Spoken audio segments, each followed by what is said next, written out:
Hi, Jeff. Hey, how you doing? I'm good. How are you? I'm good. I'm good. Thanks for Uh, jumping on. yeah, no problem, no problem. Yeah, no. I recently I joined the army as of last year in October. So go army. But yeah, so I've made that journey for Oh. the end, but I'm still active in my photography career. And where are you based then? I'm at Fort Gordon. Which Um, is in which that city? is Augusta, Georgia. In Georgia. Okay. I'm very far from home, out of my comfort zone. Yeah. And you walk around with your camera, and how does that? So I don't have my camera at the moment. So like I mean I have my camera here. I just got it sent to me, thank God, because I can't live without it. But uh, at the same on the same note, I do have it. So as I'm in the military now, I'm just going to be kind of active and taking that ready to make the most of it and shoot as much as I can. Because I think that's what photography is about, is just capturing the moment. And yeah. So tell me, when did you start having an interest in photography? It was kind of it was kind of like at random, I want to say. But it's always kind of been an interest, I guess, for me. It's been in my family for a while. My grandfather was a portrait photographer. He's a wedding photographer. He was a commercial photographer, so he's done a lot. He had What's his his own name? business. Can I look him up? His name was Robert Wilson Sr. So What did he my photograph? he photographed weddings. He wasn't like big in the industry, but he was But pretty. still, that's like so early for his time. Yeah, he was. I think he was a photographer. Let me see. Let's see, like 1950s to the 60s. And then when he was also in the military, and then he started working for Kodak Industries. Um, so he was working in that factory, and then unfortunately he passed away with cancer when my dad was about 8. So he passed away really early. But then my And he was dad, working in the Kodak factory? yes, in New Jersey actually. Wow. So it was a pretty big commute from Philadelphia to New Jersey. That's so interesting. Did you ever get to see his photographs then? I got to see a couple of wedding photographs. He was big on the black and whites. He actually had his own dark room in the basement of the house that my dad lived in. So Uh, he built his own dark room from his bare hands, and yeah, do you think that inspired you at all? it definitely did. Because I would go downstairs when I was younger. I would go downstairs and I'd play with the red light, and I actually blew out the bulb, and my dad was like pissed, but but but yeah, like I mean, my dad showed me like an old like fashion camera. He showed me some shots that he did of like double exposure. Um, so it kind of like kind of piqued my interest, but I didn't really get into it about until I was about 24. So probably about 3 years ago, Mm. is when I really took it serious. Peter McKinnon was one of my big like influences as a photographer, just watching his videos and just how passionate he was about it. And then I just kind of just went out one day on a leap of faith, and I just said, all right, I'm gonna try this out, and it just took off. That's awesome. And who did you start photographing when you started?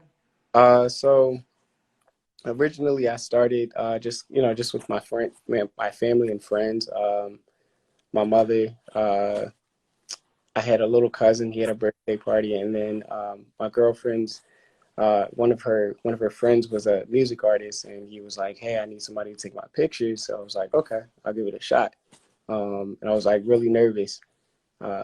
So went out and I did it, and Mm. I think the biggest thing that helped me was because I didn't think the shots were good at all. I was like, Mm. "Nah, you don't have to pay me for it." He was like, "No, I'm gonna pay you. I'm gonna pay you." And so like I gave him the finished work, and he was like, "Dude, I love these." And I was like, "Really? You sure?"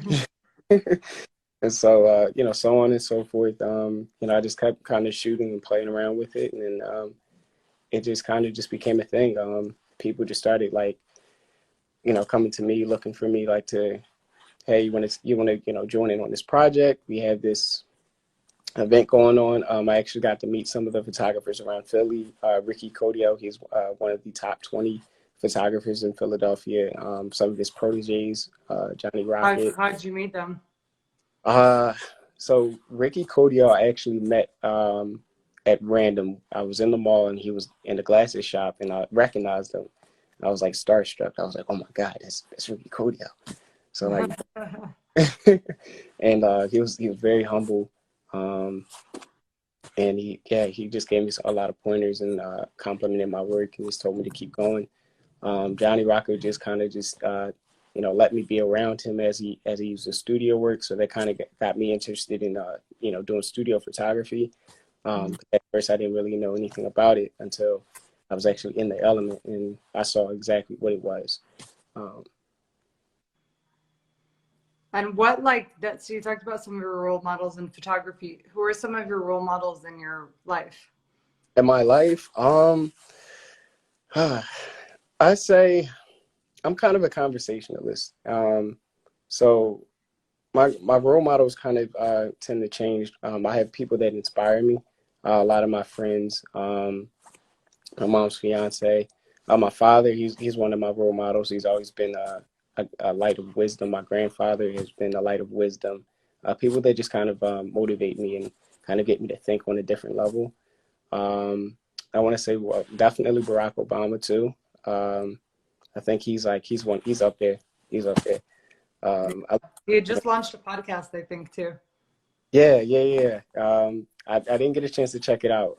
And then his book I haven't yet.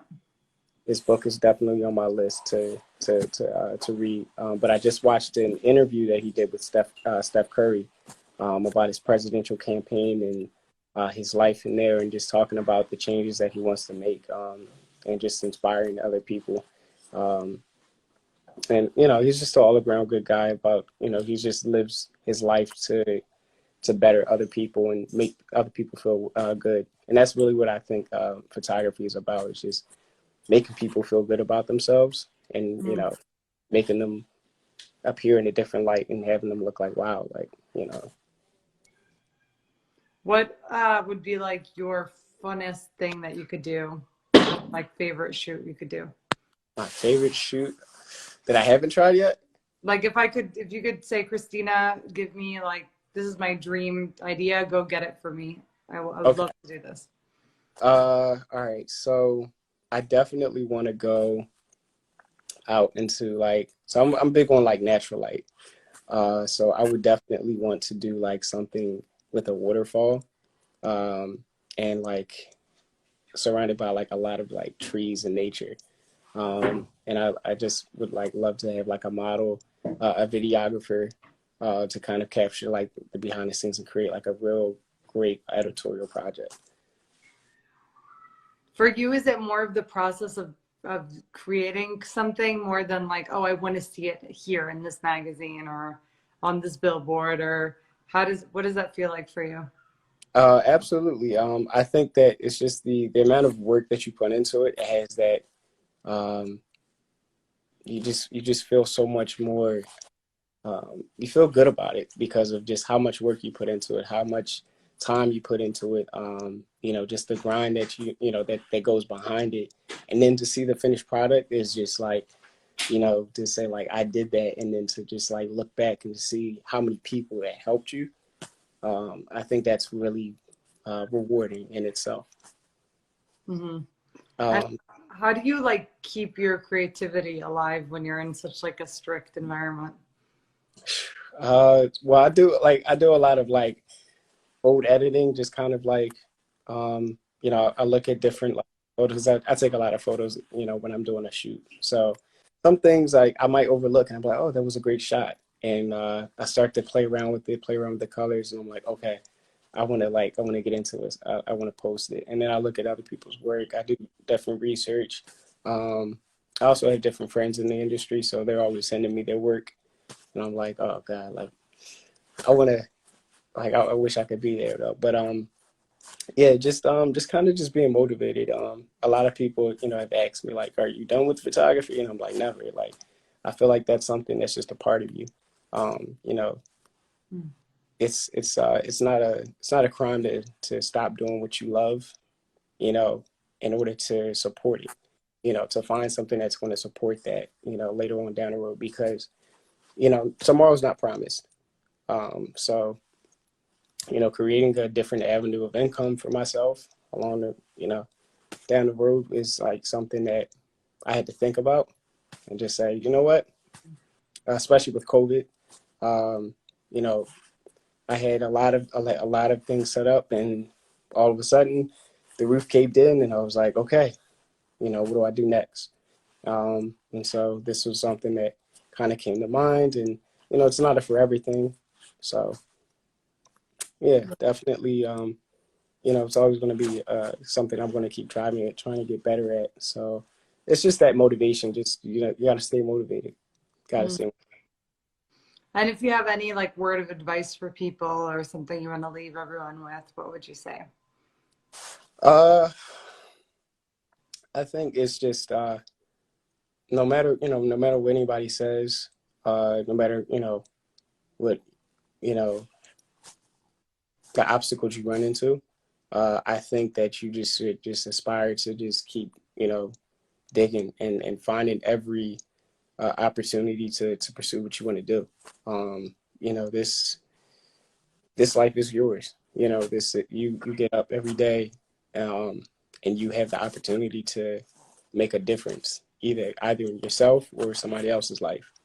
Um, so you choose what you know how you want to what foot you want to start off on. You know, so you might have a bad morning, but it can end out on a prosperous you know afternoon. So you know, just you just got to stay motivated and just keep going. You know, And don't what helps you when you're feeling like out of luck? my drill sergeants. uh, no, but when I'm feeling like that, I just think about how worse it could be. Um, you know, it's temporary. One thing, um, a little off topic, but in the army we had to do a 10-mile ruck, which is a 10-mile walk from one destination to another. And at the 5 mile mark, I wanted to stop. Like my feet were killing me. I was dead tired. I couldn't do it. It was like 2 in the morning. I was done. And I said to myself, I said, it only gets hard when you stop. Um, and that I think that hits the nail that hits the nail on it. You get what I'm trying to say? I don't even know what either. It's the nail on the head. It's Yeah, the there it nail. is. There it is. Awesome. Definitely. Well, it was nice meeting you, Jeff, and thanks for being a part of our community. And I wish you best of luck this year, and hopefully we can get some new perspectives from you too. Oh, awesome! I just uploaded some new photos, so you guys can definitely take a look at that. Awesome. Thank you. Oh, and I wanted to congratulate you guys also on your Forbes magazine Oh, entry. thank you. Yeah, that's amazing. It's truly Thank amazing. you. It was Uh, out of surprise, and it was such a big moment because it was mhm. like Don Lemon chose us from CNN, and Wow. we'd never met him or anything. Like he just randomly found the company. I don't know how they found us, but it's been such a big like driver for us to add more value to our community and to our mission. And it's like finally we got that stamp of approval. So Yeah, um, I don't know if you're 30 yet or I'm not. close. Close to it. Yeah, you have to be like you have to have 1 year before, so to get it. But yeah, so I hopefully it brings a lot of new opportunities for our community, Definitely, and definitely. I it's appreciate. good. You know, there's been a lot of changes in the past year, 2 years, and I feel like a lot of doors have opened for Mhm. people that otherwise wouldn't get those doors. So just like you said, you have to find a way through, and once you get there, you realize the path is there for you. So. Yeah, absolutely, absolutely. Awesome. Well, thank you very much and hope to meet you soon. Yeah, Stay thank safe. you. Bye, Jeff. Bye. Bye.